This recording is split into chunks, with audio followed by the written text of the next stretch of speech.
Assalamualaikum warahmatullahi wabarakatuh. Salam dan bahagia Bapak dan Ibu Guru. Salam guru penggerak, tergerak, bergerak, menggerakkan. Saya Susi Uniar, guru SMP Negeri 177 Jakarta, calon guru penggerak Angkatan 7 DKI Jakarta dengan fasilitator Bapak Fajar Purnomo dan pengajar praktik Ibu Sari Mulyani akan menjelaskan diseminasi pemahaman, pengalaman dan penerapan budaya positif sebagai aksi nyata modul 1.4 di SMP Negeri 177 Jakarta. Tujuan pembelajaran khusus dapat menyampaikan pembelajaran dan penerapan konsep inti dari modul budaya positif serta pemahaman mereka mengenai konsep-konsep inti dalam modul budaya positif. Berikut ini adalah aksi nyata saya dalam diseminasi pemahaman, pengalaman, dan penerapan budaya positif di SMP Negeri 177 Jakarta. Bismillahirrahmanirrahim. Assalamualaikum warahmatullahi wabarakatuh. Selamat siang Bapak Ibu peserta diseminasi pemahaman dan pengalaman penerapan budaya positif aksi nyata modul 1.4. Yang terhormat Kepala SMP Negeri 177 Jakarta Bapak Dr. Andes Rohadi MPD atau yang mewakili, serta Bapak Ibu peserta diseminasi aksi nyata yang saya banggakan. Puji syukur kehadiran Allah Subhanahu wa Ta'ala karena atas hidayahnya kita dapat berkumpul di tempat ini untuk mengikuti acara diseminasi pemahaman, pengalaman, dan penerapan budaya positif aksi nyata modul 1.4. Sholawat serta salam tak lupa kita aturkan kepada junjungan kita Nabi besar Muhammad SAW yang kita tunggu-tunggu syafaatnya di yaumil akhir nanti.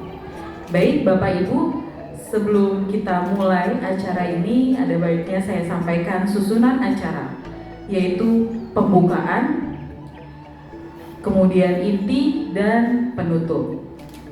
Marilah kita buka acara hari ini dengan sama-sama membaca basmalah. Acara selanjutnya yaitu sambutan Kepala SMP Negeri 177 Jakarta yang akan diwakili oleh Bapak Eno Tardana. Kepada Bapak Eno Tardana kami persilakan.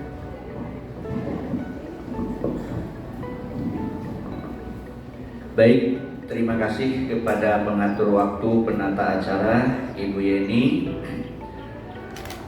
Yang saya hormati Ibu Bapak peserta didik SMP Negeri 177, yang berbahagia Ibu Susi.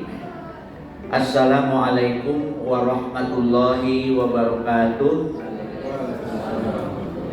Pertama dan utama, marilah kita panjatkan puji dan syukur kepada Tuhan Yang Maha Esa, karena alhamdulillah sampai detik siang ini kita masih diberikan nikmat sehat walafiat, sehingga kita dapat hadir dalam diskusi atau seminar yang diadakan oleh Ibu Susi tentang diseminasi pemahaman, pengalaman, dan penerapan budaya positif atau aksi nyata.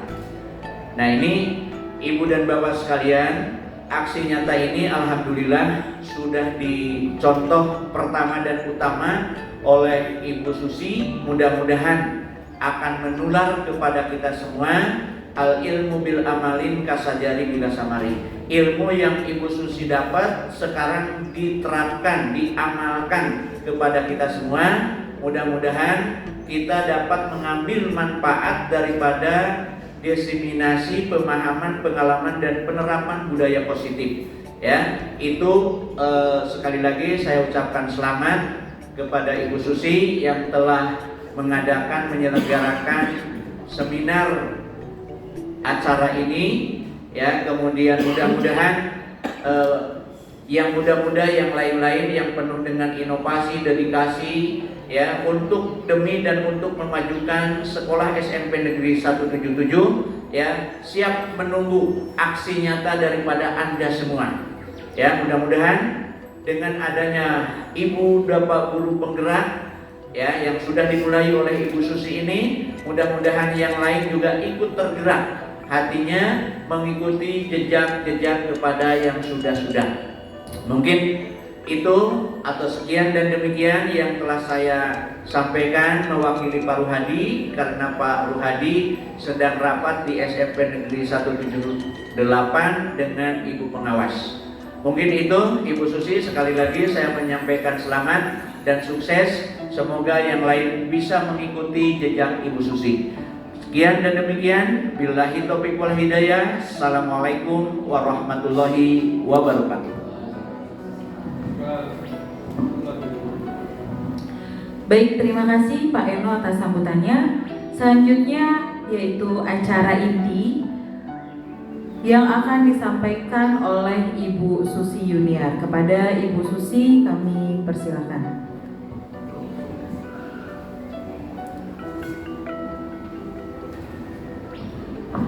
Assalamualaikum warahmatullahi wabarakatuh. Selamat siang Bapak Ibu semuanya.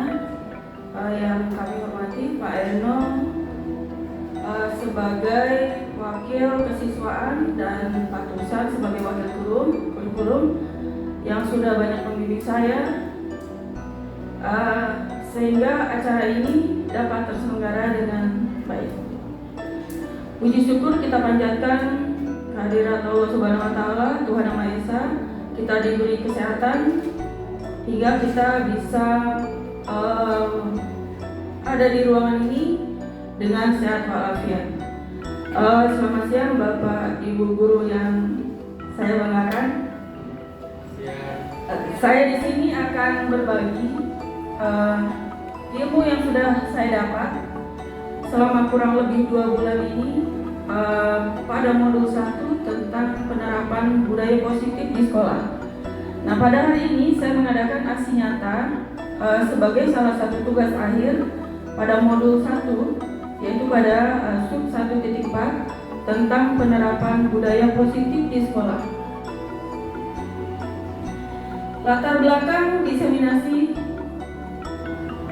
pada modul 1.4, kita sama-sama tahu bahwa sekolah seharusnya menjadi tempat yang aman dan nyaman bagi murid. Hal ini sejalan dengan filosofi pemikiran Ki Hajar Dewantara, yaitu pembelajaran di sekolah harus dapat membawa murid memperoleh kebahagiaan dan keselamatan setinggi-tingginya melalui merdeka belajar. Salah satu caranya adalah membangun budaya positif di sekolah. Nah, dengan membimbing murid menemukan dan menerapkan keyakinan kelas yang telah mereka sepakati sebagai perubahan ke arah yang lebih baik untuk menjadi orang yang mereka inginkan dan menghargai diri sendiri dengan nilai-nilai yang mereka percaya. Tujuan budaya positif yaitu mewujudkan pembelajaran yang berpihak pada murid, meningkatkan keberanian dan kepercayaan diri murid untuk berpendapat, menumbuhkan motivasi intrinsik atau motivasi yang berasal dari dalam dirinya, menumbuhkan budi pekerti baik. Dalam hal ini bertanggung jawab, disiplin, jujur, dan memiliki komitmen. Kemudian mengajarkan murid menemukan solusi dari suatu permasalahan, dan akhirnya dapat mewujudkan disiplin positif dari murid. Tolak ukur keberhasilan budaya positif. Yang pertama, murid mampu membuat keyakinan kelas sesuai dengan profil pelajar Pancasila. Kemudian dia dapat menjalankan keyakinan kelasnya tanpa tekanan. Murid mampu menemukan solusi dari permasalahan dan dia melaksanakan keyakinan kelas secara terus-menerus secara berkelanjutan dan konsisten. Nah, tindakan yang sudah saya lakukan, yang pertama berdiskusi dan meminta izin kepada pimpinan sekolah untuk melakukan diseminasi. Kemudian melakukan diseminasi kepada rekan sejawat yang saya lakukan hari ini, memberikan penjelasan dan membimbing murid untuk membuat keyakinan kelas, menerapkan keyakinan kelas secara berkelanjutan dan konsisten. Jadi keyakinan kelas ini berbeda dengan tata tertib.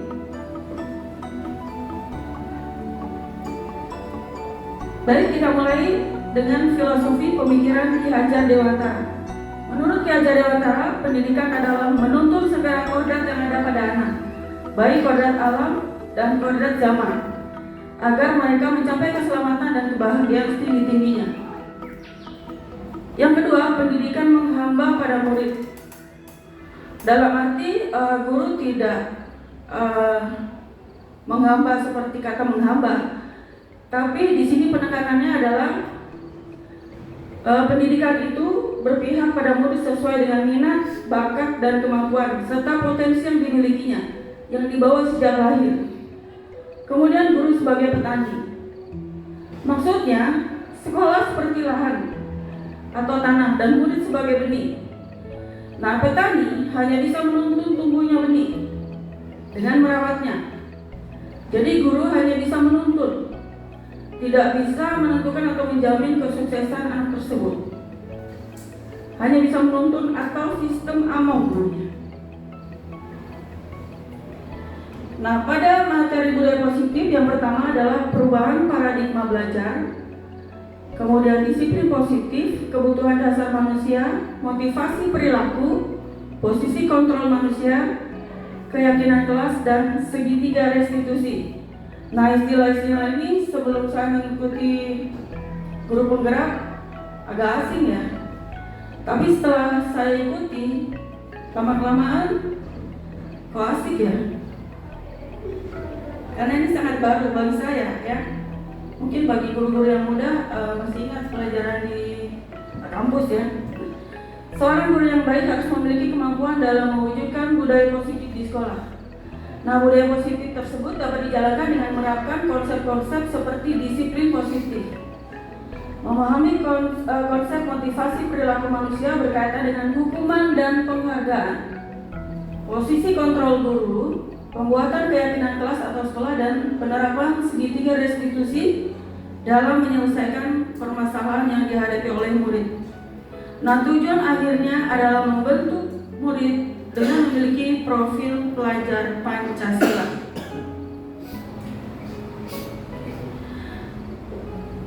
Baik, ini adalah teori yang dikemukakan oleh Stephen R. Covey tentang stimulus respon. Stimulus respon, realitas atau kebutuhan kita sama. Ternyata kebutuhan kita tidak sama. Kemudian semua orang melihat hal yang sama, padahal semua orang punya gambaran yang berbeda. Kita mencoba mengubah orang lain, itu tidak bisa sepenuhnya. Ya, jadi menurut teori kontrol kita berusaha memahami pandangan orang lain. Kemudian perilaku buruk dilihat sebagai suatu kesalahan, padahal semua perilaku memiliki tujuannya masing-masing. Pemaksaan ada pada saat bujukan gagal. Sedangkan dalam teori kontrol, kolaborasi dan konsensus menciptakan pilihan baru. Orang lain bisa mengontrol saya, padahal hanya kita yang bisa mengontrol diri sendiri, atau hanya Anda yang bisa mengontrol diri sendiri. Jika ada orang yang bisa terkontrol, berarti dia mengizinkan dirinya dikontrol oleh orang lain. Kemudian dalam teori stimulus respon itu mode berpikirnya menang atau kalah. Sedangkan menurut teori kontrol, dua-duanya bisa menang. Tentang perubahan paradigma belajar. Dalam budaya positif, pembelajaran dengan paradigma baru dibuat berdasarkan prinsip pembelajaran diferensiasi. Murid belajar sesuai dengan kebutuhan, keunikan berdasarkan tahap perkembangan dan potensinya untuk mewujudkan profil pelajar Pancasila. Jadi hal-hal ini sudah sekolah ini lakukan ya. Jadi sebelum awal tahun ajaran baru, kita menyelenggarakan tes diagnostik. Nah, itu untuk mendeteksi sebenarnya tipe atau daya belajar murid itu termasuk tipe auditori, visual, kinestetik. Nah, dari situ kita bisa melihat. Jadi kalau ada murid ketika belajar jalan-jalan terus, memang tipenya kinestetik dia, disuruh dia malah dia jadi marah. Kalau tipe anak yang auditori, dia mendengarkan guru bisa. Tipe yang gabungan, Ya, saya sudah membuat paket dari 9A sampai F itu kebanyakan kinestetik visual. Jadi kalau belajar itu rame anak-anaknya. Nah, dengan tes diagnosis itu kita bisa merencanakan pembelajaran apa sih yang sesuai dengan anak tersebut. Seperti itu, ya. Ternyata setelah saya lakukan diskusi dengan anak-anak, mereka lebih senang pembelajaran praktek. Jadi maunya praktek terus. Nah, seperti itu ya. Nah, untuk pembelajaran berdiferensiasi ini pembelajaran yang berbeda. Jadi setiap anak di dalam satu kelas kemampuannya berbeda-beda. Nah, kita harus memfasilitasi anak-anak tersebut sampai dia mencapai keinginannya, ya.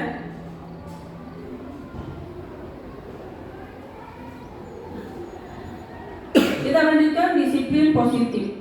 Disiplin sering dimaknai dengan sesuatu yang mendapatkan kepatuhan. Disiplin sering dihubungkan dengan ketidaknyamanan. Itu disiplin. Jadi kalau kita bilang, kamu harus disiplin, ikuti tata tertib. Nah, bagi anak-anak tertentu, hal tersebut tidak nyaman.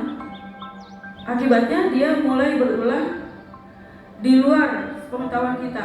Misalnya, pada saat jam pelajaran berganti, karena dia merasa tadi tidak nyaman, maka dia akan berusaha memenuhi kebutuhannya dari ketidaknyamanannya tersebut. Nah, disiplin positif untuk mencapai kemerdekaan dalam pendidikan saat ini, menciptakan murid yang merdeka. Syarat utamanya harus ada disiplin positif yang kuat. Jadi menurut Ki Hajar Dewantara, disiplin itu harus ada supaya dia bisa berhasil. Ya, nah dalam merdeka belajar bukan berarti bisa belajar bisa enggak, atau suka-suka anak belajar bagaimana. Jadi bukan seperti itu sebenarnya konsep awalnya. Ya, merdeka belajar itu adalah proses pembelajaran yang sesuai dengan anak tersebut. Jadi tidak akan sama dengan anak yang lain cara mencapainya. Ya, jadi misalnya kalau kita ulangan, ada anak yang bisa mencapai dengan ulangan tulis, ada yang bisa dengan diskusi, ada yang bisa dengan praktik. Ya, seperti itu. Nah, itu pembelajaran berdiferensiasi. Nah, pemikiran Ki Hajar Dewantara sejalan dengan pandangan dari Gosen. Menurut Gosen, seseorang yang memiliki disiplin diri berarti mereka bisa bertanggung jawab terhadap apa yang dilakukannya karena mereka mendasarkan tindakan mereka pada nilai-nilai kebajikan universal. Nilai-nilai kebajikan universal itu yang digunakan sekarang ada pada profil pelajar Pancasila. Ada 6 apa 5 ya, Bapak Ibu? Beriman dan bertakwa kepada Tuhan Yang Maha Esa, berkebinekaan global, mandiri, kreatif, satu lagi gotong royong. Nah, itu nilai-nilai kebajikan universal. Sebenarnya banyak nilai-nilai kebajikan, tapi sudah terinclude di dalam profil pelajar Pancasila. Nah, disiplin positif merupakan salah satu cara penerapan disiplin yang bertujuan untuk menumbuhkan kesadaran dan memberdayakan murid untuk melakukan sesuatu tanpa sogokan, ancaman atau hukuman. Nah, ini berarti menimbulkan motivasi intrinsik.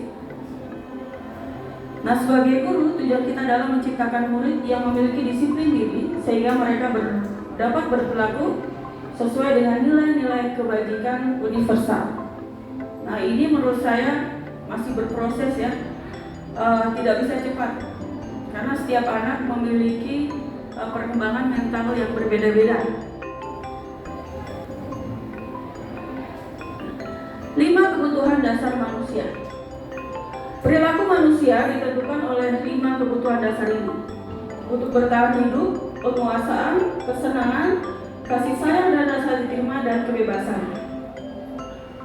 Contoh di kelas, ada murid yang suka mengganggu temannya, bahkan ada murid yang dia bisa menguasai temannya. Berarti dia membutuhkan kebutuhan penguasaan karena dia ingin dianggap hebat oleh temannya. Ya. Kemudian contoh kebutuhan dasar kesenangan. Ya, jadi kalau pernah saya mengalami ada anak ketika belajar dia senang mengganggu temannya, ya. Nah berarti dia butuh kebutuhan kesenangan.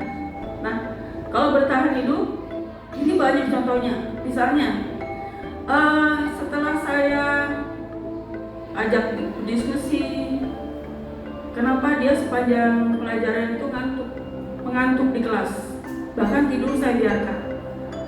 Setelah saya tanya, ternyata malamnya bukan begadang, membantu ibunya jualan. Nah, berarti dia memang butuh memiliki keinginan untuk bertahan hidup karena dia untuk mempertahankan hidupnya. Jadi kalau misalnya dia di kelas suka tidur, kemudian apatis, karena memang dia lelah. Malamnya dia membantu ibunya, paginya sekolah. Oke. Nah itu kebutuhan dasar yang mendasari setiap manusia dalam berperilaku. Nah, motivasi perilaku manusia. Motivasi merupakan dorongan yang timbul dari seseorang secara sadar atau tidak sadar untuk melakukan suatu tindakan dengan tujuan tertentu. Ada 3 setelah disimpulkan. Yang pertama, menghindari ketidaknyamanan dan hukuman. Murid melakukan disiplin diri karena takut dihukum. Nah ini bisa, tapi ini hanya menimbulkan motivasi ekstrinsik. Misalnya pagi-pagi ketika dari luar sekolah dia tidak menggunakan dasi. Ketika melihat Pak Edi, dia langsung dasinya dipakai. Nah, jadi motivasinya masih karena melihat Pak Edi. Nah, kita berharap nanti ada atau tidak Pak Edi, itu anak sudah memiliki motivasi untuk mengikuti semua aturan yang ada di sekolah. Yang kedua, mendapatkan imbalan atau penghargaan orang lain. Murid melakukan disiplin karena ia ingin mendapatkan imbalan dan ini menimbulkan motivasi ekstrinsik. Contoh, ada di sebuah kelas diadakan ulangan. Gurunya menjanjikan siapa yang bisa mendapatkan nilai yang paling besar akan diberi hadiah coklat misalnya. Nah, berarti kalau saat itu dia mendapatkan nilai yang besar, kemudian diberikan coklat, akan menimbulkan rasa iri kepada teman-temannya. Jadi teman-temannya yang tidak berhasil mendapatkan coklat. Nah, ulangan berikutnya, kalau dia tidak mendapatkan coklat, dia jadi malas belajar. Jadi itu contohnya. Yang ketiga, menghargai nilai-nilai kebajikan diri sendiri. Nah, ini murid melakukan disiplin diri karena sadar akan nilai kebajikan dirinya, sehingga dia memiliki motivasi intrinsik. Contoh, setiap pagi, kalau kita perhatikan, begitu bel, banyak anak langsung yang muslim masuk ke masjid, yang non muslim masuk ke lab IPA tanpa komando dari Bapak Ibu guru. Nah, itu termasuk motivasi intrinsik. Walaupun masih ada teman-temannya yang lain yang harus diteriaki lewat speaker, tapi paling tidak dia sudah melakukan hal tersebut dan bisa juga menarik temannya yang tidak memiliki motivasi sehingga dia mengikuti hal tersebut. Nah, ini tentang hukuman dan disiplin. Ada 2 identitas, ada identitas gagal dan identitas sukses. Kalau identitas gagal, ini dia berupa hukuman. Jadi hukuman itu sesuatu yang menyakitkan. Sedangkan identitas sukses ada 2, dibagi 2, konsekuensi dan restitusi. Konsekuensi itu sesuatu yang harus terjadi. Kemudian restitusi itu merupakan pilihan. Contoh yang berupa konsekuensi. Mengikuti tata tertib sekolah menggunakan dasi contohnya. Kalau tidak pakai dasi, konsekuensinya kena poin. Nah itu contoh, ya Pak dia. Kemudian poin itu bagi anak adalah sesuatu yang menyakitkan. Sedangkan bagi restitusi itu merupakan pilihan. Ya, jadi dia motivasi dia kalau nggak pakai, dia kena poin segini, pakai aja. Itu restitusi. Lalu yang kedua, hukuman itu tidak nyaman untuk murid dalam jangka panjang karena bisa menimbulkan trauma. Ya, menimbulkan trauma. Sedangkan konsekuensinya tidak nyaman untuk murid dalam jangka pendek. Nah, menurut restitusi menguatkan murid dalam jangka panjang. Apa restitusi nanti setelah ini akan kita bahas. Hukuman bagi korban itu mendapatkan keadilan. Konsekuensinya bisa diabaikan, sedangkan restitusi mendapatkan ganti. Hukuman bagi murid akan tersakiti. Konsekuensinya murid dibuat tidak nyaman. Nah, menurut restitusi murid mendapatkan penguatan. Hukuman perilaku pasif sampai agresif meningkat. Kemudian konsekuensi penguatan hanya bertahan dalam jangka waktu pendek. Nah, menurut restitusi masalah terpecahkan. Hukuman adalah sistem yang tidak berjalan bila murid takut. Nah, konsekuensi memerlukan monitoring dan supervisi terus-menerus dari guru. Sedangkan restitusi murid belajar bertanggung jawab atas perilakunya. Diharapkan nanti semua murid akan dapat melakukan restitusi. Hukuman berlaku hanya pada sebuah institusi dan tidak pada kehidupan nyata. Contoh rambut panjang, mungkin di sini murid-murid kita rambutnya rapi. Ada beberapa saja yang panjang, tapi di beberapa sekolah tertentu boleh kok gondrong, boleh pakai baju bebas. Nah, jadi ini hukuman hanya berlaku pada satu institusi saja. Nah, menurut konsekuensi membantu penerapan mengikuti aturan dalam masyarakat dan restitusi fokus pada pemecahan masalah pemecahan dalam jangka panjang.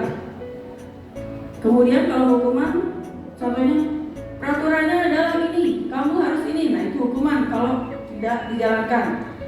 Nah, menurut konsekuensi, apa peraturannya? Mampukah kamu melakukannya? Dalam restitusi, apa yang kamu yakini, apa yang bisa kamu lakukan untuk memperbaiki masalah ini? Hukuman, murid akan membenci peraturan. Jadi akibat hukuman terus murid akan membenci peraturan. Kemudian dalam konsekuensi murid akan menghormati peraturan. Sedangkan restitusi, murid akan menghormati dirinya dan orang lain. Jadi dia bisa menghormati dirinya. Contoh, dia akan mengikuti tata tertib di sekolah dengan menggunakan baju rapi, pakaian rapi, karena dia menghormati dirinya. Jangan sampai orang lain menjudge dirinya tidak baik. Diharapkan nanti akan seperti itu.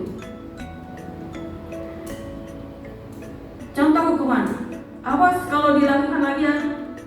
Nah, kalau dalam konsekuensi, lakukan apa yang saya katakan. Jadi lebih ke perintah.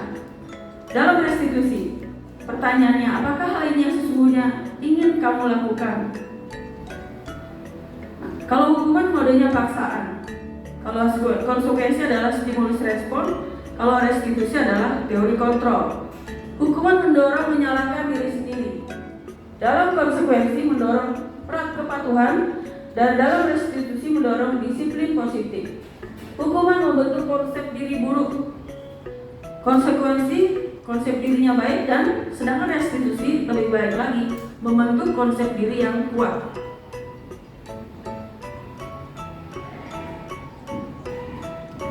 Dihukum oleh penghargaan. Dari kalimatnya ada ini ya. Iya, kontra ya, dihukum oleh penghargaan. Jadi ini lebih mengarah, benar gak sih penghargaan itu membuat orang dihukum? Nah, kita lihat berikut ini. pengaruh jangka panjang dan pendek. Yang pertama, penghargaan efektif jika kita menginginkan seseorang melakukan sesuatu yang kita inginkan dalam jangka pendek. Yang kedua, jika digunakan lagi maka orang tersebut akan bergantung pada penghargaan dan kehilangan motivasi intrinsik. Yang ketiga, jika kita mendapatkan penghargaan untuk melakukan sesuatu yang baik, maka selain kita senantiasa berharap mendapatkan penghargaan tersebut, kita pun tidak menyadari tindakan baik yang kita lakukan. Contoh seperti yang tadi, ya, ulangan mendapatkan nilai yang baik, yang paling tinggi mendapatkan hadiah. Nah, pada suatu ketika gurunya tidak memberikan hadiah, maka langsung dia kehilangan motivasi. Nah, ini pengaruh jangka pendek dan jangka panjang. Jadi ini istilahnya dihukum oleh penghargaan. Kemudian yang kedua, penghargaan tidak efektif. Suatu penghargaan adalah sesuatu yang diinginkan dan hanya jika Anda melakukan hal ini, maka Anda akan mendapatkan penghargaan. Yang kedua, jika saya mengharapkan penghargaan dan tidak mendapatkannya, maka saya akan kecewa dan kecil hati. Kemungkinan tidak akan berusaha keras. Yang ketiga, jika kita memberikan seseorang suatu penghargaan untuk melakukan sesuatu, maka kita harus terus-menerus memberikan penghargaan itu jika kita ingin orang tersebut meneruskan perilaku yang kita inginkan. Itu istilahnya dihukum oleh penghargaan. Jadi penghargaan tidak efektif. Penghargaan itu merusak hubungan. Ketika seseorang diberi penghargaan atau pujian di depan orang banyak, maka yang lain akan iri dan sebagian mereka tidak menyukai orang tersebut. Jika seorang guru sering memberikan penghargaan kepada murid-muridnya, besar kemungkinan murid-muridnya termotivasi hanya untuk menyenangkan gurunya. Kemudian, penghargaan menciptakan persaingan di dalam kelas dan persaingan menciptakan kecemasan. Mereka yang percaya bahwa mereka tidak memiliki kesempatan untuk mendapatkan penghargaan akan berhenti mencoba. Maka dalam kurikulum Merdeka tidak ada lagi sistem ranking. Ya, karena ranking itu ternyata bisa menyebabkan kecemasan bagi anak yang sudah berusaha keras, belajar siang malam, rajin mengerjakan PR, tapi nilainya segitu-gitu aja. Jadi di dalam kurikulum Merdeka tidak ada lagi rankingan. Jadi kalau ada ranking menciptakan kecemasan. Nah, yang di peringkat atas dia terus belajar terus-menerus, jangan sampai yang di bawahnya nyalip. Jadi itu kecemasannya. Jadi ternyata bisa merusak, ya, dihukum oleh penghargaan. Nah, apalagi yang di peringkat 15 ke bawah, ya udahlah, udah wakilin aja deh. Dia malah semakin gak mau nyoba. Nah, itu tentang penghargaan merusak hubungan. Nah, kita masuk ke restitusi. Restitusi adalah sebuah pendekatan untuk menciptakan disiplin positif. Disiplin dan disiplin positif itu berbeda. Kalau disiplin saja lebih ke arah hukuman, ya, ketidaknyamanan, kecemasan. Kalau disiplin positif dia dapat menimbulkan motivasi intrinsik dan bisa memunculkan nilai-nilai kebajikan. Ya, jadi restitusi adalah sebuah cara menanamkan disiplin positif. Jadi ini proses untuk menciptakan kondisi murid, memperbaiki kesalahan mereka, sehingga bisa ketika mereka kembali lagi kepada kelompoknya, dia menjadi pribadi yang lebih kuat. Nah, restitusi ini tidak bisa dilakukan sendiri. Ini adalah proses kolaborasi yang mengajarkan murid untuk mencari solusi dan membantu murid berpikir tentang apa yang mereka inginkan dan bagaimana mereka memperlakukan orang lain. Kemudian restitusi ini adalah membantu murid menjadi pribadi yang memiliki tujuan dan memulihkan dirinya setelah berbuat salah. Penekanannya adalah bukan pada perilaku untuk menyenangkan orang lain atau menghindari ketidaknyamanan. Tujuannya adalah dia akan menjadi orang yang menghargai nilai-nilai kebajikan yang mereka percaya. Restitusi bukan untuk menebus kesalahan, tapi belajar dari kesalahan. Dia tentang memperbaiki hubungan dan memperkuat hubungan. Jadi membantu murid ingin menjadi orang seperti apa dan bagaimana mereka bertanggung jawab terhadap pilihannya. Jadi ini adalah tawaran dan bukan paksaan. Restitusi menuntun untuk melihat ke dalam diri, melihat ketidakselarasan antara tindakan dan keyakinan. Restitusi mencari kebutuhan dasar yang mendasari tindakan. Ini adalah cara yang paling baik untuk murid belajar, mengubah kebiasaan dari kecenderungannya mengomentari orang lain, yang istilahnya saat ini netizen ya. Netizen Indonesia lebih kejam ya. Oke.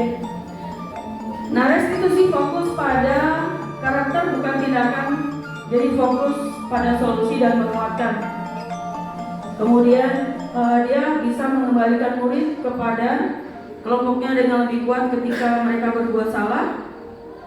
Ketika tidak bisa memotivasi murid kita, jadi bisa memotivasi murid untuk menjadi pribadi yang lebih baik. Kemudian keyakinan kelas, atau kalau di sekolah keyakinan sekolah. Keyakinan kelas merupakan nilai-nilai kebajikan atau prinsip-prinsip universal yang disepakati bersama secara universal menurut Leysen. Nah, ini lebih memotivasi murid sehingga menimbulkan motivasi intrinsik.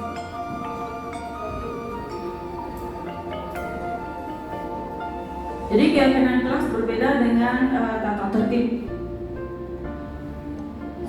Keyakinan kelas, keyakinan seseorang akan lebih memotivasi dari dalam. Seseorang yang lebih tergerak dan bersemangat untuk menjalankan keyakinannya daripada hanya sekedar mengikuti serentetan peraturan tertulis tanpa makna. Murid-murid perlu mendengarkan dan memahami arti sesungguhnya tentang peraturan-peraturan yang diberikan. Jadi keyakinan kelas ini lebih abstrak dari peraturan. Kemudian berupa pernyataan-pernyataan universal. Kalimatnya tidak terlalu banyak, jadi lebih mudah dipahami oleh semua warga kelas. Sebaiknya diterapkan di lingkungan tersebut dan semua warga ikut berkontribusi membuatnya. Dan dia bisa ditinjau kembali jika ada pelanggaran dari warga kelas tersebut. Ini contoh keyakinan kelas. Contohnya menghormati semua orang dan barang milik orang lain. Jadi berbeda dengan tata tertib. Kalimatnya ini lebih abstrak ya. Mengerjakan tugas tepat waktu. Merasa diterima pada suatu kelompok dan saling peduli satu sama lain. Itu contoh keyakinan kelas. Selalu berpikir positif, membantu orang yang membutuhkan, menjadi diri sendiri yang terbaik atau menjadi versi dirinya yang terbaik. Bapak Ibu nanti bisa melihat di kelas 9A, 9F, 9D itu sudah ada beberapa post-it yang tertempel di dinding kelas. 5 posisi kontrol menurut Leysen. Ada penghukum, pembuat rasa bersalah sebagai teman, pemantau, dan manajer. Nah, diharapkan nanti Bapak Ibu guru memposisikan dirinya sebagai manajer, bukan sebagai penghukum, pembuat rasa bersalah, teman, atau pemantau. Tapi ini harus berproses, tidak tiba-tiba langsung bisa menjadi manajer. Nah, jika Bapak Ibu memposisikan sebagai penghukum, berarti Bapak Ibu bisa menggunakan hukuman fisik maupun verbal. Kemudian guru-guru yang menerapkan posisi penghukum akan berkata, patuhi aturan saya, kamu selalu saja salah, selalu kamu yang salah. Misalnya waktu pagi-pagi, terlambat terus, rambutnya gondrong. Nah, itu contoh penghukum.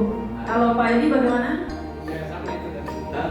Jadi capek Bapak dengerin kamu ingetin gagal latihan gitu. Nah, itu contoh ya Pak Edi ya. Nah, guru seperti ini senantiasa percaya hanya cara dia yang berhasil. Misalnya nih anak-anak lari, awas ada Pak Edi, awas ada Pak Edi. Nah, itu lebih ke arah takut ya. Nah, hasilnya kemungkinan murid marah dan menendam atau lebih agresif. Bisa jadi setelah murid kembali duduk, dia akan mencoret-coret bukunya atau meja tulisnya. Yang lebih buruk lagi, sepulang sekolah melihat motor atau mobil Bapak Ibu dan akan menggores kendaraan tersebut. Jangan-jangan motor Pak Edi kena gores nggak Pak Edi? Ngomong ulur.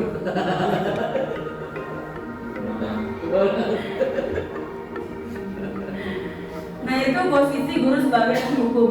Yang kedua, sebagai pembuat rasa bersalah. Pada posisi ini biasanya guru akan bersuara lebih lembut. Nah, pembuat rasa bersalah akan menggunakan kehadiran dan membuat orang lain merasa tidak nyaman, bersalah dan mendahului. Kata-kata yang keluar lembut dia. Ibu sangat kecewa sekali dengan kamu. Berapa kali Bapak harus memberitahu kamu? Selalu nggak pakai dasi. Pas ya. Gimana coba kalau orang tua kamu tahu perbuatanmu? Besok orang tua kamu datang ya. Itu membuat rasa bersalah. Dia mungkin mematuhi pada saat itu karena dia merasa tidak enak dengan guru tersebut. Nah, hasilnya murid akan merasa bersalah karena telah mengecewakan gurunya. Murid akan merasa menjadi orang yang gagal dan tidak sanggup membahagiakan orang lain. Nah, emosi ini akan tertanam rapat di dalam perasaannya. Dia akan menumpahkan amarahnya dengan cara negatif. Murid tertekan dan dapat meluapkan amarahnya dengan menyakiti diri sendiri dan orang lain. Mudah-mudahan kita tidak menjadi guru yang seperti ini. Kemudian yang ketiga, memposisikan diri sebagai teman kepada anak-anak. Nah, posisi ini guru tidak akan menyakiti murid, namun dia akan berupaya mengontrol murid secara persuasif. Persuasif itu apa ya Pak Astra? Mempengaruhi. Jadi guru itu berusaha mempengaruhi muridnya agar mematuhi aturan. Nah, bisa negatif atau positif. Posisi ini berupa hubungan baik yang terjalin antara guru murid untuk mempengaruhi murid tersebut. Mereka akan berkata, ayo bantulah demi ibu ya. Ayo ini tidak bantuan bapak yang selama ini. Ya sudah, kali ini gak apa-apa, nanti ibu bantu deh. Nah, itu sebagai teman. Nah, hasilnya bapak ibu murid akan merasa senang dan akrab dengan guru. Nah, ini termasuk dampak positif. Hanya dampak negatifnya murid akan tergantung pada guru tersebut. Bila ada masalah, dia merasa bisa mengandalkan guru tersebut untuk membantunya. Akibat lain dari posisi teman, dia akan berbuat sesuatu bila yang menyuruh guru tersebut. Kalau guru lain yang menyuruh tidak dilaksanakan. Seperti itu posisi teman. Yang keempat, sebagai pemantau. Nah, posisi pemantau ini senantiasa dia membawa catatan berupa stiker, catatan, checklist. Jadi seorang pemantau akan selalu menghitung poin yang baik, mencatat, kemudian data ini digunakan sebagai bukti perilaku seseorang. Nah, ini lebih ke teori stimulus respon untuk mengontrol murid. Nah, ini contoh kalimatnya. Adi, tahukah kamu jam berapa kita mulai? Tahu Pak. Kamu terlambat 15 menit. Apa kamu sudah mengerti konsekuensi yang dilakukan bila terlambat? Paham Pak, saya harus tinggal kelas pada saat jam istirahat nanti dan mengerjakan tugas ketertinggalan saya.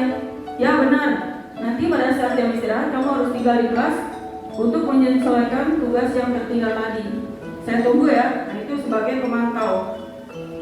Nah, hasilnya murid memahami konsekuensi yang harus dijalankan karena dia telah melanggar peraturan. Murid dibuat tidak nyaman karena harus tinggal kelas pada waktu jam istirahat dan mengerjakan tugas. Guru tetap harus memantau murid pada saat mengerjakan tugas karena murid tidak bisa ditinggal. Berarti dia tidak ada tanggung jawab ya. Nah, yang terakhir di posisi ideal sebagai manajer. Posisi di mana guru berbuat sesuatu bersama murid, mempersilahkan murid mempertanggungjawabkan perilakunya, mendukung murid agar dapat menemukan solusi atas permasalahannya. Seorang manajer, dia sudah memiliki keterampilan di posisi teman, pemantau, dan dapat kembali ke posisi tersebut bila diperlukan. Namun, bila kita menginginkan murid-murid kita menjadi manusia merdeka, mandiri dan bertanggung jawab, maka kita perlu mengacu pada restitusi yang dapat menjadikan murid seorang manajer bagi diri sendiri, ya. Jadi dia bisa memimpin diri sendiri, sehingga dia bisa selamat dan bahagia mencapai masa depannya. Nah, pada posisi manajer, murid diajak untuk menganalisis kebutuhan sendiri, yaitu kebutuhan dasarnya. Seperti tadi contoh, kenapa kamu setiap hari kok selalu tidur di kelas? Ternyata malamnya dia bantu orang tua, sehingga otomatis dia mengantuk di kelas. Nah, guru berkolaborasi dengan murid untuk memperbaiki kesalahan yang ada. Contohnya, apa yang kita yakini, jadi kembali ke keyakinan kelas. Setelah dia melihat keyakinan kelas, maka pertanyaannya, apakah kamu meyakini keyakinan kelas yang telah kita buat? Jika kamu meyakininya, apakah kamu bersedia memperbaikinya? Kemudian, apa rencanamu untuk memperbaiki pelanggaran ini? Jadi tugas seorang guru sebagai manajer bukan untuk mengatur perilaku seseorang. Dia hanya bisa membimbing murid untuk mengatur dirinya sendiri. Nah, ini ada sebuah kasus. Jadi posisi guru sebagai manajer. Adi, apakah kamu mengetahui jam berapa sekolah dimulai? Oh Pak, jam 7. Ya, jadi kamu terlambat. Kira-kira bagaimana kamu akan memperbaiki masalah ini? Berarti setelah ini dia harus mengacu kepada keyakinan kelas. Nah, Adi menjawab, saya bisa menanyakan teman saya Pak untuk mengejar tugas yang tertinggal. Baik, itu bisa dilakukan. Agar besok tidak ada masalah, kamu harus hadir tepat waktu ya. Nah, itu posisi sebagai manajer. Nah, yang terakhir tentang segitiga restitusi menurut Diane Bosson, ya. Kita ulas lagi, restitusi adalah sebuah proses menciptakan kondisi bagi murid untuk memperbaiki kesalahan mereka sehingga bisa kembali pada kelompok mereka dengan lebih kuat. Jadi bukan untuk menebus kesalahan. Ini hanya sebuah tawaran dan bukan paksaan. Restitusi fokus pada solusi dan dapat mengembalikan murid yang berbuat salah pada kelompoknya. Nah, ada segitiga restitusi. Yang pertama, menstabilkan identitas, validasi tindakan yang salah, dan yang terakhir menanyakan keyakinan. Jadi ketika murid berbuat salah, kita tidak boleh langsung emosional. Tanyakan dulu atau ajak bicara dulu. Contoh kalimatnya, setiap orang pasti pernah melakukan kesalahan, dan kamu bukan satu-satunya orang yang melakukan kesalahan itu. Ya, ini berhubungan dengan neuroscience. Jadi pada saat dia melakukan kesalahan, otak berpikirnya tidak bekerja, lebih ke otak emosional. Ya. Nah, yang kedua, validasi tindakan yang salah. Setelah identitasnya distabilkan, maka pertanyaannya, kamu pasti punya alasan mengapa melakukan ini. Seperti tadi contoh murid tadi yang tertidur di kelas. Kamu pasti punya alasan melakukan ini. Nah, dia menjawab, iya Bu, saya setiap malam membantu orang tua. Nah, kemudian guru bertanya lagi, adakah cara yang lebih efektif untuk mendapatkan apa yang kamu butuhkan? Nah, dari situ murid akan mencari solusinya dari permasalahan dia supaya ketika belajar, ketika sekolah tidak mengantuk. Nah, yang terakhir menanyakan keyakinan. Nah, ini ada dua contoh pertanyaan. Keyakinan kelas apa yang telah disepakati? Misalnya, mengerjakan tugas tepat waktu, hadir tepat waktu di kelas. Nah, itu contoh keyakinan kelas. Nah, kemudian yang terakhir, kamu ingin menjadi orang seperti apa? Nah, pernah saya tanya anak itu, saya ingin masuk SMK saja Bu. Berarti kan dia lebih ke pendidikan, keterampilan. Nah, ini contoh penerapan restitusi.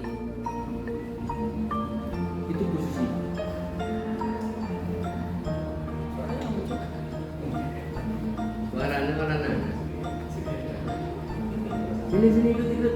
Nah, bawa. Pak Edi yang biasa Iya. David. Kamu dari mana, Putra?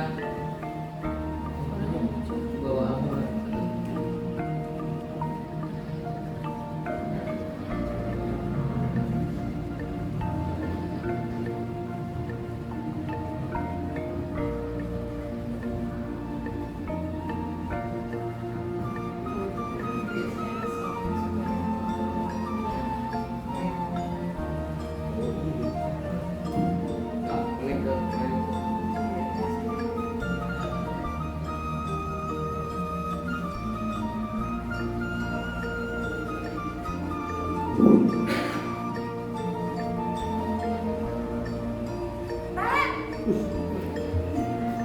Sini kamu. Selalu terlambat. Kamu deh, pasti terlambat. Apa?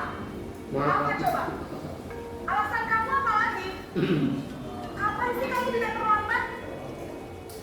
Malas sekali ya kamu jadi anak. Dasar pemalas. Gak kapok-kapok sih kamu.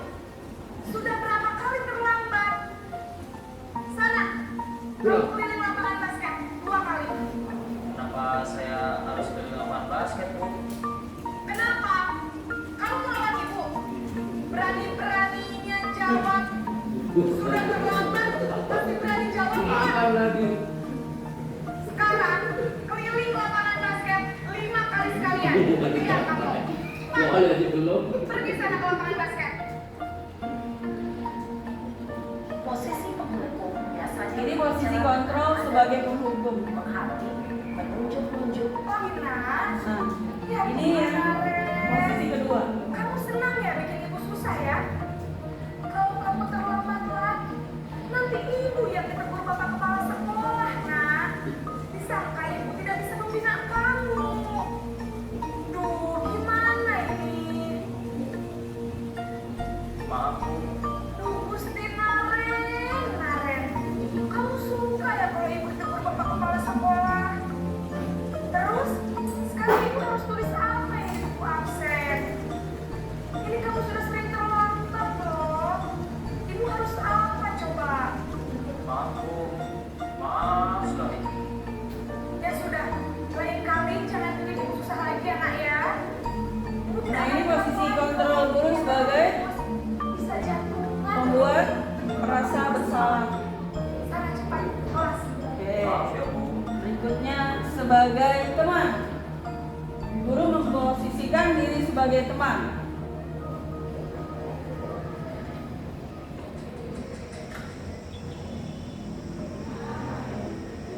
Naren! Assalamualaikum, Bu.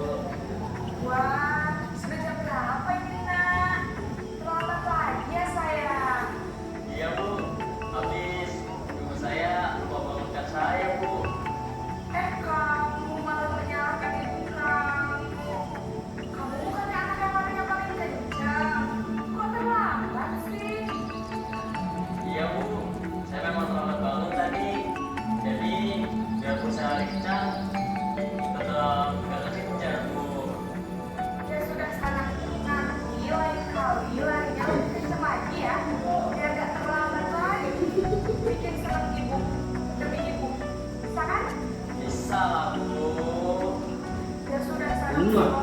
Oke, ini guru memposisikan diri sebagai Apa peraturan sekolah kita? teman. Kemudian yang terakhir, ini posisi guru sebagai manajer. Naren! Selamat pagi, Bu. Naren, apa peraturan sekolah kita tentang jam berapa kita harus masuk sekolah, nak? Kita harus di sekolah jam 7, Bu. Iya betul, sekarang sudah jam 7. Naren sudah tahu konsekuensinya jika terlambat hadir. Paham, Bu. Saya harus tinggal kelas pas jam istirahat selama 20 menit. Ya benar, konsekuensinya demikian. Jadi nanti jam 9.30 pas istirahat, kamu harus tinggal di kelas, kerjakan tugas tambahan untuk ketertinggalan kamu, ya? sebagai manajer. Berikutnya yang tadi Besok praktekin rumah tahunan ya.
contoh restitusi yang sudah saya jalankan Bapak Ibu pada kasus 1. Nah, ini proses pembuatan keyakinan kelas di kelas 9 dan C. Jadi mereka membuat kalimat keyakinan kelas yang akan mereka taati atau jalin di kelas tersebut. Sudah pasti berbeda dengan kelas yang lain. Diharapkan setelah ini nanti akan menimbulkan motivasi intrinsik sehingga menjadi habit, lama-kelamaan akan membentuk karakter baik sesuai profil pelajar Pancasila. Diharapkan ke depannya akan demikian. Nah, ini tidak bisa sendiri, harus kolaborasi dengan Bapak Ibu yang lain.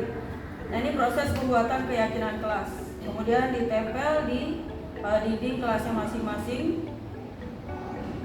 Kalimatnya tidak perlu panjang-panjang sehingga mereka bisa memahami dan menjalankan keyakinan kelasnya masing-masing. Nah, ini contoh keyakinan kelas yang sudah dibuat. Ini kelas 9C. Baik Bapak Ibu, terima kasih atas perhatiannya. Jika ada kritik atau saran, saya terima dengan sangat terbuka. Baik Bu Yeni, saya kembalikan ke moderator. Assalamualaikum warahmatullahi wabarakatuh. Waalaikumsalam.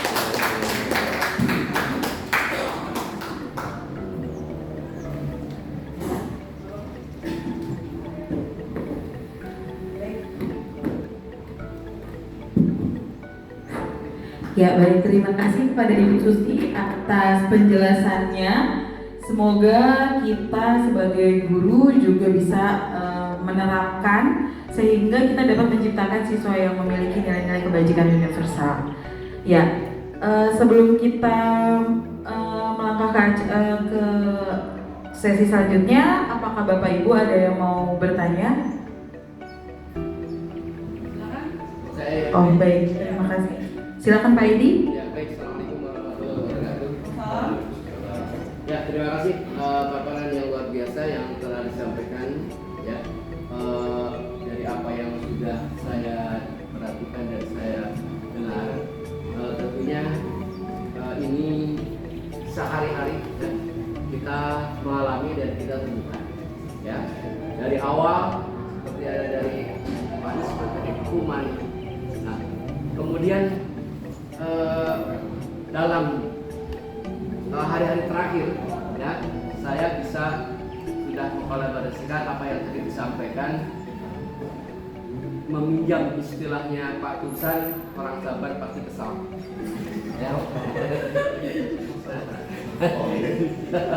Nah ini jadi saya mengambil kesimpulan bahwa apa yang saya lakukan dengan sebuah ketegasan, teguran itu sudah akhirnya kemudian saya sangat setuju sekali dengan apa yang tadi dengan yang terakhir itu sebagai teman ya, sebagai teman. Dengan posisikan sebagai teman, maka mereka ada perasaan merasa bersalah yang kemudian feedbacknya itu tadi, kalau tadi sering terlambat artinya tidak terlambat. Nah, saya dalam hal ini mungkin akan mengambil langkah-langkah apa yang sudah disampaikan Bu Susi ya, lebih kepada pendekatan ya. Tentunya ini harus berulang, tidak hanya sekali dua kali, tapi harus dilakukan secara berulang supaya anak kalau diajak bicara secara terus-menerus mudah-mudahan akan menjadi lebih baik, dan tentunya tidak ada yang merasa disakiti, tersakiti atau kita jadi kecewa. Jadi itu saudara tanggapan saya luar biasa apa yang disampaikan di sini sebagai paparan diseminasi ya, diseminasi tentang penerapan proses pembelajaran. Terima kasih. Assalamualaikum warahmatullahi wabarakatuh. Waalaikumsalam warahmatullahi wabarakatuh. Terima kasih ya Pak Edi atas tanggapannya. Memang tugas kita yang membimbing dan menuntun terus-menerus sampai dia sadar. Nah, setiap anak itu kan memang perkembangan mentalnya beda-beda. Bukan sakit mental, memang perkembangan mentalnya beda-beda. Nah, di situ peran guru sebagai penuntun, sebagai among sampai dia bisa memiliki nilai-nilai kebajikan universal. Itu proses Pak Edi, tidak mungkin dalam waktu 3 tahun, mungkin setelah SMA baru dia bisa, oh ternyata Pak Edi benar, seperti itu. Demikian Pak Edi, terima kasih. Tambahkan sedikit, seperti tadi saya lakukan baru saja tadi memanggil Kafid ya yang sudah berkata itu dari kelas 7, 8, 9 itu bahkan saya tadi sampaikan bahwa sudah memanggil orang tua, ada orang tua dan pas banget apa sampaikan, apa sih yang akan kamu apa sih apa yang kamu inginkan dari apa yang telah kamu lakukan selama ini ya, kurang dan mungkin Pak Edi marah, orang tua marah, itu tidak membuat kamu sadar kenapa sih apa yang kamu inginkan. Nah ternyata dari situ ini udah jawab kan, kemudian sedikit merenung, kemudian dia akhirnya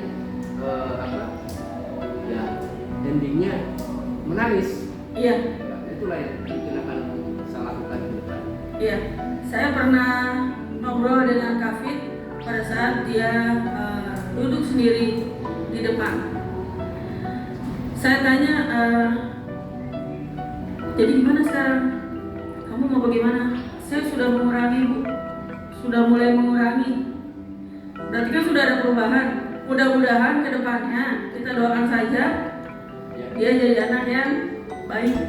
Baik dulu. Setelah baik kan baru nanti dia tahu saya harus apa.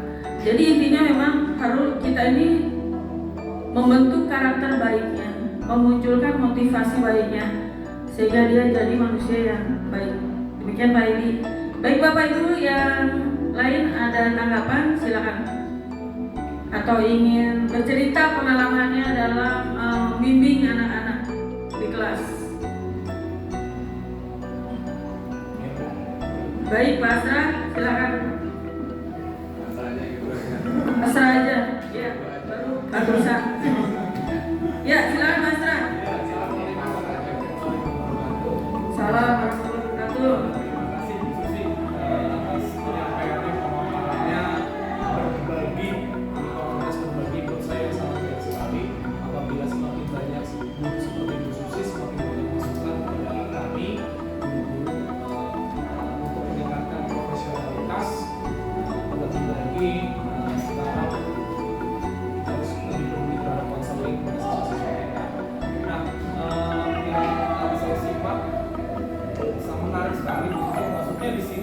Poin pentingnya kalau yang saya garis bawah itu membangun kesadaran gitu. Iya, membangun kesadaran diri sendiri. Iya, membangun kesadaran. Cuma waktu itu saya juga belum tahu apa namanya secara teorinya. Setelah Bu Susi sampaikan baru iya ternyata ini memang garis merahnya seperti ini. Iya, alhamdulillah ya Pak ya. Iya, memang Pak Edi betul. Kita apalagi kita sebagai wali kelas garda terdepan sebelum konseling di konseling ini harus melalui kita wali kelas gitu. Nah, pengalaman kami di wali kelas, kami mendapati siswa yang dalam tanda kutip ini belum terarah ya, masih random. Karena peralihan dari kelas 6 SD kemudian mungkin kuliahnya atau SMP dia punya apa sih namanya organisasi yang lebih besar gitu. Di SMP lebih diakui eksistensinya dan lain-lain, akhirnya dia nggak sadar bahwa dia tuh kesadaran sekolah, makanya perlu treatment dan lain-lain. Kemarin sempat ada kejadian sampai yang seperti itu yang main sampai benar-benar bentuk kesadarannya itu ditanyakan kembali sebelumnya mau lihat sekolah apa enggak dan keinginan mau apa kesini gitu. Akhirnya yang betul tadi ya akhirnya dia bisa manajemen dirinya dia sendiri tanpa kita harus apa namanya punishment gitu ya. Tadi disampaikan reward gitu kan, reward yang berupa hukuman, artinya lebih menunjukkan kesadaran bahwa sebenarnya di sini mau ngapain, kemudian kedepannya mau ngapain lagi gitu kan. Artinya khususnya lebih tegas gitu dari Ya, terima kasih Pak Asra. Saya pun menyadari bahwa sebelum mengikuti dan belajar di guru penggerak ini sebenarnya pengetahuan kita tentang konseling ya terbatas. Ternyata setelah dipelajari dia lebih ke membangkitkan keinginan anak, mendorong anak sampai dia mengetahui apa yang dia inginkan. Kita hanya menuntun. Nah itulah proses restitusi. Baik Pak Asra, terima kasih. Pak Tursan ada tanggapan? Baik, silakan. Saya takut ini kalau Pak Tursan nanya. Terima kasih. Assalamualaikum warahmatullahi wabarakatuh. Salam warahmatullahi wabarakatuh. Yang pertama, terima kasih paparannya sudah bagus. Jadi tadi sudah digambarkan ada beberapa kompetensi guru. Yang pertama adalah pedagogi, sosial dan profesional. Tapi dari yang dipaparkan tadi kelihatannya lebih banyak mengarah ke pedagogik. Karena bagaimana mempelajari dan memahami siswa dari semua karakternya. Hari ini disampaikan dari dosen bahwa dengan teori yang model segitiga tadi, restitusi itu itu mengharapkan bahwa untuk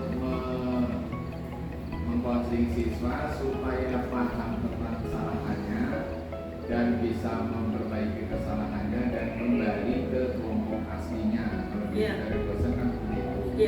Mungkin yang paling praktisnya adalah bagaimana sih cara membuat siswa itu kembali ke asalnya.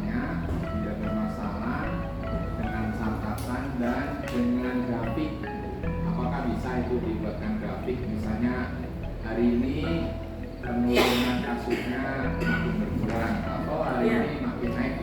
Jadi apakah perlu dibuatkan grafik semacam itu supaya memahami apa sih tingkat progres dari perkembangan anak yang dikonsumsi? Ya. Mungkin itu saja. Baik Pak, terima kasih. Menurut saya pun begitu. Mungkin grafiknya tidak rinci seperti yang sudah dijalankan oleh guru BK ya. Menurut saya penting itu grafik sehingga kita bisa tahu perkembangan perubahan ke arah mana murid tersebut. Terima kasih Pak Tursan sarannya. Memang di modul 1 ini kita lebih banyak ke arah pedagogik. Nanti di modul berikutnya itu ada pembelajaran berdiferensiasi. Jadi lebih ke kompetensi profesional. Baik Bapak Ibu, jika tidak ada lagi, terima kasih atas partisipasinya dan kehadirannya dalam proses diseminasi ini. Semoga kedepannya kita diberi kekuatan untuk membimbing murid-murid dengan lebih baik. Baik, kita kembalikan kepada moderator. Baik, terima kasih Bu Susi. Baik Bapak Ibu, kita sudah berada di akhir acara. Sebelum kita tutup, marilah kita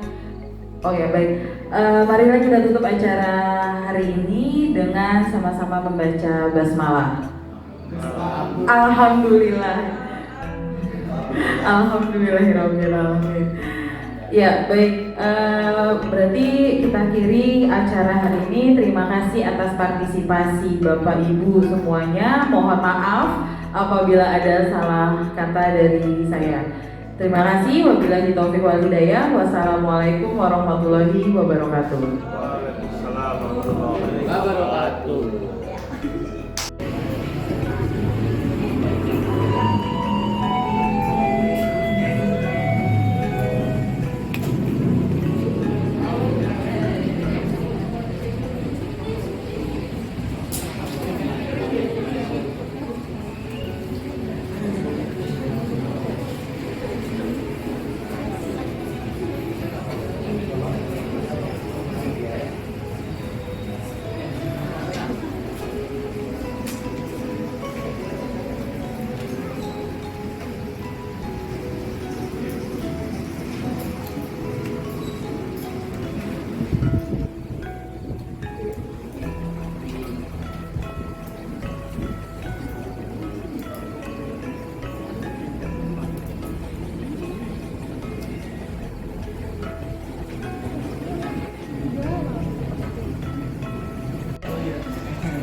Refleksi aksi nyata modul 1.4. Kegiatan diseminasi pemahaman, pengalaman, dan penerapan budaya positif pada modul 1.4 di SMP Negeri 177 Jakarta membangkitkan pemahaman rekan sejawat tentang penerapan budaya positif di sekolah yang akan menumbuhkan motivasi intrinsik dalam diri murid untuk menjadi murid yang mandiri, bertanggung jawab, dan berbudi pekerti luhur, serta berakhlak mulia. Budaya positif dapat menumbuhkan karakter baik di sekolah. Implementasi diseminasi pada saat ini untuk kedepannya adalah saya akan menyebarkan penerapan budaya positif kepada komunitas saya di dalam lingkup rekan guru di Jakarta. Terima kasih atas perhatian Bapak Ibu sekalian. Semoga video ini dapat bermanfaat dan kita dapat turut serta dalam transformasi pendidikan di Indonesia. Salam guru penggerak, tergerak, bergerak, menggerakkan. Assalamualaikum warahmatullahi wabarakatuh.